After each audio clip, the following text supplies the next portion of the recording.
ating mga kamay sa dalawang kamay. Talagang pinakahihintay ngayong umaga nito. At sa loob ng 5 segundo, ating palakpakan ang ating Panginoon! 1, 2, 3! Palakpakan ang palakpakan! 4! 5! Natin ilang! God is good! And all the time! Amen! Pati mo yung kapatid, mga kapatid. Sabi mo, I'm glad you are here! Sabi mo, mahal kita sa Panginoon! Mahal kita sa Panginoon! Hindi ka!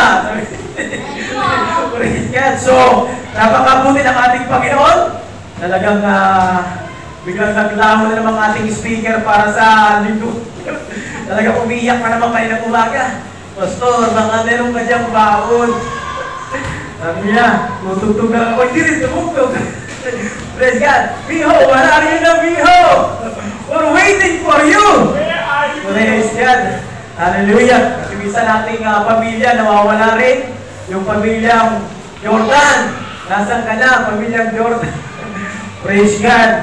Hallelujah. So, kahapon nandun tayo sa ating kick-off party na tinatawag na workshop ng Metro Child Philippines na talagang napaka-gandang experience po at napakasaya. Ibang-iba sila mag-organize ng event, talagang enjoy na enjoy yung mga magagawa ng Panginoon. At talagang meron silang strategy para yung mga metro workers ay talagang makikopic sa matadya ka na para ready na sa 2nd week ng September para simulan muli ang ating Sunday School! Ang school na! Cool na! Yun! Yung mga bata, wait lang kayo dyan dahil magpapatuloy na po ang ating Sunday School at ang kanilang tema ron ay upgrade. Sabihin nyo nga, upgrade! Upgrade! Upgrade! Amen. Kayo, mahilig mag-upgrade ng cellphone, di ba? Gusto nyo lagi na ang cellphone ninyo ay bago. Di ba? Pag luma na, tapo na. Di ba?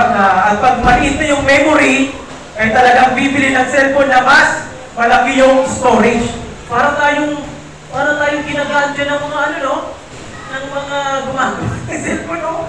Talagang yung tao talaga na lumuluma, tapos pumapasok, kaya yung tao naman bili ng cellphone kasi may mga bagong future ng cellphone. So, ina-upgrade mga kapatid.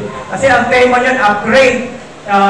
Footprints, a part of the footprints 2.0 upgrade. Praise God. Yung alam nyo yung fire, yung apoy. Ang tema nila, parang ganito ang sinasabi nila na ang bakas mo, yung apoy ng bakas mo, dapat nag-iiwan ng magandang halimbawa, magandang kasaysayan sa mga bata. Diba? Pag tinanong ka, ano bang iniiwan mong bakas? Baka bakat na. Anong bakas ang iniiwan mo bilang isang lingkod ng Panginoon, bilang isang Kristiyano, bilang isang pastor, na nakikita ng mga tao sa iyong likuran? Meron ba silang susundan sa iyo na maganda? Meron ba sila sa iyo na susundan na magandang halimbawa sa buhay mo mga kapatid? Meron sila mag-encourage at sinasabi nila, paano na yung mga bata na yung paglaki? Maging presidente ng Pilipinas, maging mayor, diba? Maging opisyalis ng barangay. Paano na lang pagkaklakihan niya na sila yung mga hindi Kristiyano? Anong mangyayari sa ating bayan? Pero kung yung mga bata na yung maturuan ng salita ng Panginoon at maging presidente ng Pilipinas, imagine kung ano ang kanilang magagawa. Pagbibigay ng libreng Bible sa lahat ng mga Pilipino. Praise God at pagbababayan ng batas. Lahat ng bahay dapat merong Bible sa araw-araw. Praise God. Diba? Kung hindi, walang ayuda. Praise God. Kung may ayuda, di ba? Kaya pag pinagsama mo yung pagkatawag ng Panginoon, pinagsama mo yung resources na binibigay ng Panginoon, pinagsama mo yung karunungan, talagang mas maraming maaakay sa Panginoon. Kaya yun din mga kapatid ang ating pag-aaralan sa umagang ito. Yamang ako ay inibitahan din na magtuturo doon. At hanggang yung sinabihan niya ako na magtuturo doon sa church nila kay Pastor Jun. Simulan yung kinakabuhan na talaga ako. Kasi first time ko rin magtuturo sa ibang gawain. Diba? Although nakapag-speak na ako sa conference yung panahon ni Pastor Arman. Malaki yung tiwala niya sa akin ni Pastor Arman. Grabe magaling eh. Isipin mo conference, tapos pinagsalita ko doon, ang dami mga churches doon. Pero, but anyway, dahil wala ang ating speaker for today, ibabahagi ko sa inyo ang ibabahagi ko doon sa sa Las Marinas. Mamaya, so, sabi ni Mio, meron talaga ako nakaprepare. Kasi talagang bumubulong lagi sa akin ng Panginoon, mag-ready ka. Baka mawala si Mio. Mag-ready ka lagi. Kasi baka mawala si Mio. Yun lagi narinig ko sa ating tenga. At nangyari na naman nga ngayong linggo. Kaya pag-pray po natin ang ating pastor. Pero pumunta siya nakaraang araw dyan, talaga ng kanyang kotse. Tuwang-tuwa siya. Diba? Dahil meron siyang bagong second hand na kotse. Nissan Sentra, model 2003. Yung upit ko, 2024. 21 years old na to. Pero sabi ko, suwabi mo yung takbo. Suwabi, pastor, ganda ng takbo. Praise God, sabi niya, pastor, mga ilang panahon na lang, milyonaryo na. Sabi ko, praise God, mangyari Mio. Kaya, pag-pray natin si Mio na sa kabila ng kanyang kabalahan, sa kabila ng kanyang pag-aaral, sa kanyang mga pangarap, hindi mawala ang Panginoon sa kanyang puso. Kasi yun ang pandaraya. Yun ang delikado. Dahil alam naman natin sabi ng Panginoon na kahit makamit mo ang lahat ng kayamanan sa mundo, pag napahamak mo ng iyong kaluluwa, wala rin saysay. Ano mo yari kung ikaw ang pinakamayaman? Ano mo yari kung nasa iyo lahat ng ginto sa mundo ito, lahat ng pera? Kung may tapo naman sa impyerno ang iyong kaluluwa, useless. Walang saysay mga kapatid. Kaya let us pray for Pastor Mio. Nawa lahat ng kanyang ginagawa na yan, si Jesus ang nasa sentro talaga. At yung nga sinasabi ko sa kanya, Mio, I pray na someday makapag-full blast ka. Kasi na ikaw ang sasambot ng gawain. Retraining natin siya at inihahanda na for the next generation, siya ang magpapatuloy ng gawain ko kasama yung mga manggagawa talaga. Diba? So, I pray for that. At nakikita ko naman na maganda yung kinabukasan ni Mio. Maganda yung kanyang future. Kaya nga, lagi kong dinitin sa kanya, isama mo ang iglesia sa pangarap mo. Isama mo ang mga kapatiran sa pangarap mo. Pag nangarap ka at inasantabi mo ang gawain ng Panginoon ng iyong mga kapatid, walang saysay ang iyong pangarap. Dahil ang pag-ibig kay Kristo ay pag-ibig sa kanyang katawan. Ang pagpapakita ng pagmamahal kay Kristo ay pagpapakita ng pagmamahal sa kanyang mga anak.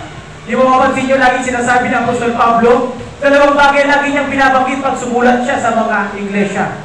Natutuwa ako na kayo'y lumalago sa pananampalataya kay Kristo at pagmamahalan ninyo sa isa't isa. Yung faith in Christ and love for the saints. Yan ang lagi dapat na ma-upgrade sa ating buhay. Kaya sa umagang ito, tutulungan natin ang bawat isa. Gusto nyo bang ma-upgrade sa inyong pagmamahal sa inyong kapatid? Para ko lang sabagat may isang nag-ibig thank you live. Di ba? So, sinanay na yan, ha? Di ba? Gusto pang ma-upgrade kahit gano'ng katagal. Ang isa sa pinakamahirap palaguin sa ating buhay Kristiyano yung ating pag-ibig sa ating kapatid. No? Madaling lumago sa prayer, madaling lumago sa pagbabasa ng Biblia, madaling maging active sa ministry, pero yung pag-ibig sa kapatid, talagang yan yung matrabaho na araw-araw na dapat mong i-upgrade sa iyong buhay. Kasi sabi ni Pedro, tandaan nyo, di ba sa Pedro, sulat niya, sa inyong pananampalataya, dagdagan nyo ng mabuting asal, una.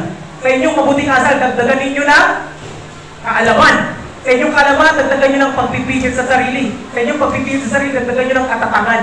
Sa katatagan, kabanalan. Sa kabanalan, pagmamalasakit sa kapatid. At sa pagmamalasakit sa kapatid, pag-ibig ka sa dulo. Grabe. Di ba? Nasa taas pa yung pag-ibig. Kaya ang hirap na ipakita lagi ang pag-ibig natin sa kapatid. Dahil yung ating pananampalataya, kulang sa mabuting asal, kulang sa kaalaman, kulang sa pagpipigil, kulang sa kabanalan, katatagan, kulang sa malasakit. Kaya yung ating pangarap na tulad ni Kristo, mahalin natin yung ating kapatid, minsan nagkukulang tayo.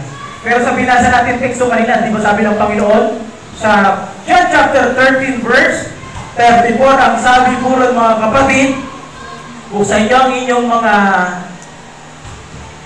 Biblia sa John chapter 13 verse 34, after na maugasan ng Panginoon ang mga paa ng kanyang mga alagad. Yan ang konteksto niya. John chapter 13.